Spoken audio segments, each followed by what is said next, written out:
In today's video, we're going to take a look at game theory for 100 level economics.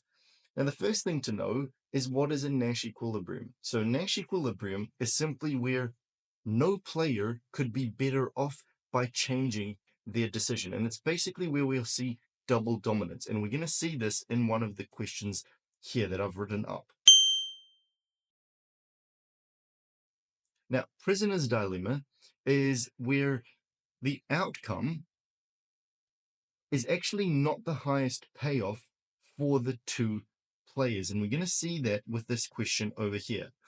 Now, games have two different types. We can either have simultaneous games where both players make their decision at the same time, or we can have sequential games where one player will act after or will make their choice after the first player has made their choice. So a dominant strategy is a strategy that will result in the highest payoff for one player, regardless of what the other player chooses to do.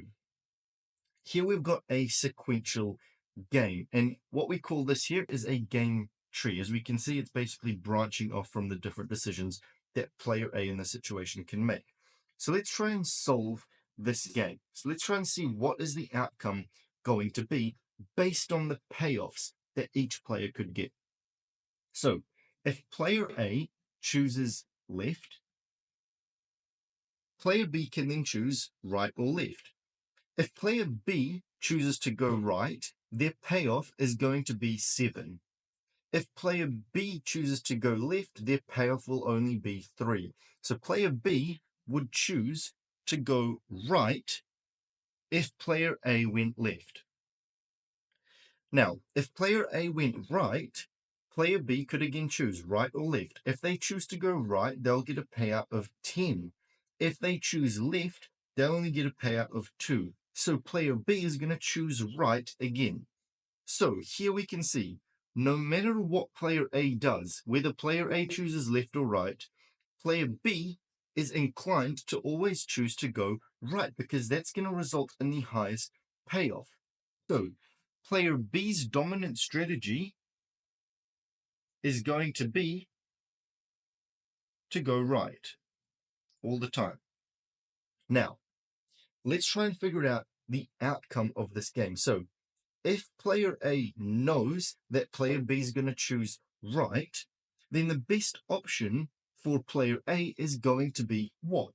Well, let's take a look. So here, if player A chooses left and player B then chooses right, player A will get a payout of 7. If player A chooses right and player B chooses right, player A would only get a payout of 3. So that means player A should be inclined to choose to go left, given the fact that choosing right is a dominant strategy for player B. Okay, so we saw player B will always choose right because that's going to result in the highest payoff for them. Given that, player A then needs to choose what is best for them, what is in their self-interest to choose to get the highest payout. Well, it's going to be to go left, because if they go left, player B is going to choose right. That's going to result in 7. If player A were to choose right, player B we know would choose right. That's only going to give player A a payoff of 3. That means choosing left for player A is the dominant strategy. Okay, now this here where we can see that both players, right, where we have double dominance. So both of their dominant strategies fall in the same spot. That is what we call Nash equilibrium. Okay, so that is going to be our Nash equilibrium. And we're going to see that a little bit clearer in this example up here. Okay, so the Nash equilibrium is player A choosing left, player B choosing right, right? That double dominance. So here we're going to take a look at this payoff matrix. So this is a simultaneous game. So where one player chooses, the other player will choose at the same time. So the way that we solve this, right, we want to figure out what is going to be the outcome of this game. Now, it's important to know that the players in these games must be acting in their self-interest and they mustn't be talking to one another. They should not be colluding, right? We want them to be acting purely in their self-interest. without thinking about the other person. So the way that we solve it is we take a look at this player here, for example. So if Josh chooses to go upwards, right? And so these grids here are Mary's options. And then these grids here are Josh's payoffs, right? So payoffs, not options. These are the payoffs.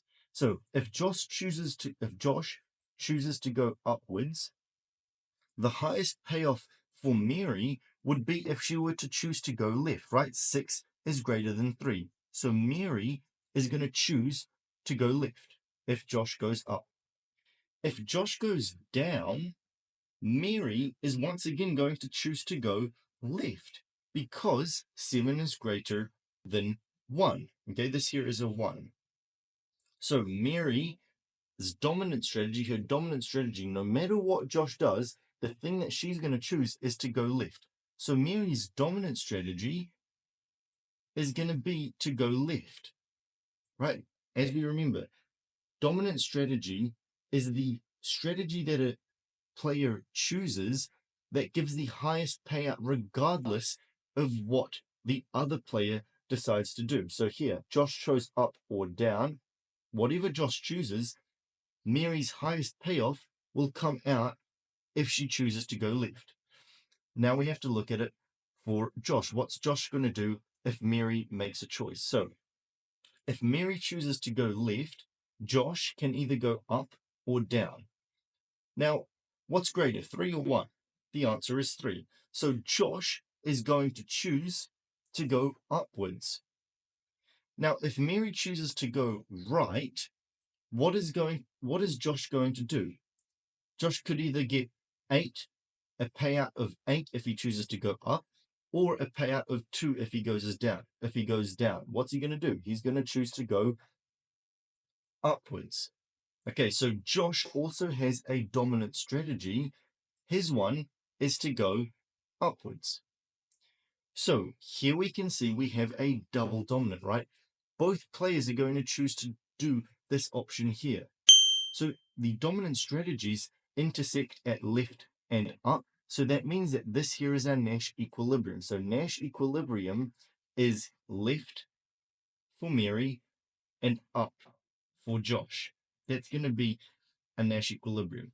So I've gone ahead and quickly changed the prisoner's dilemma example, and we can see here that there are 2 people involved in a crime and they're being investigated.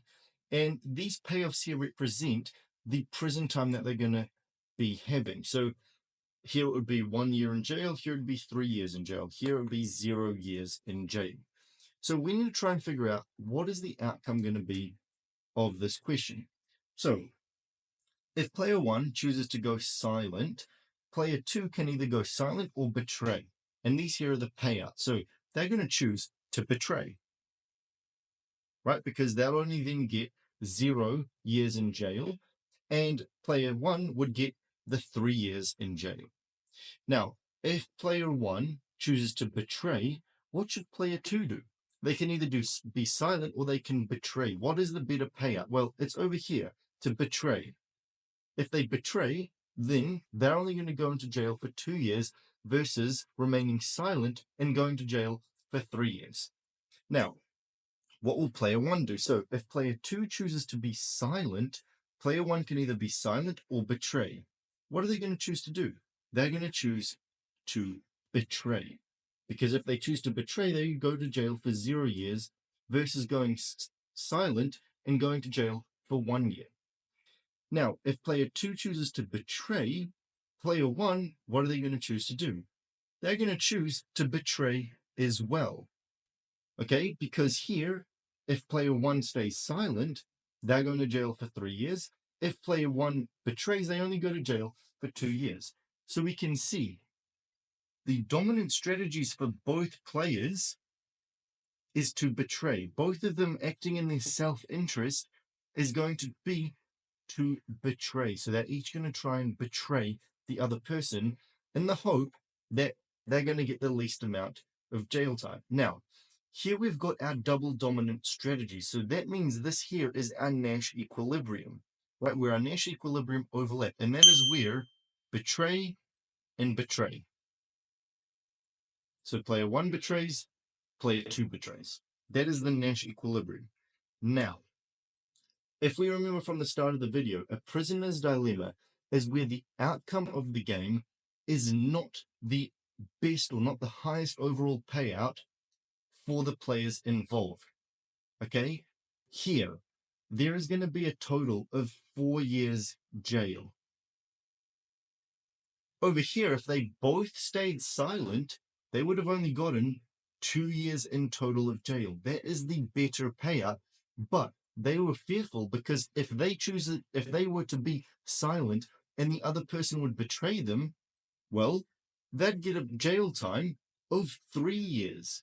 So they just chose to betray as well because that gives the best possible payout. So we saw Nash equilibrium was to betray and betray, but the greatest payoff, the best outcome would have been if both of them remained silent.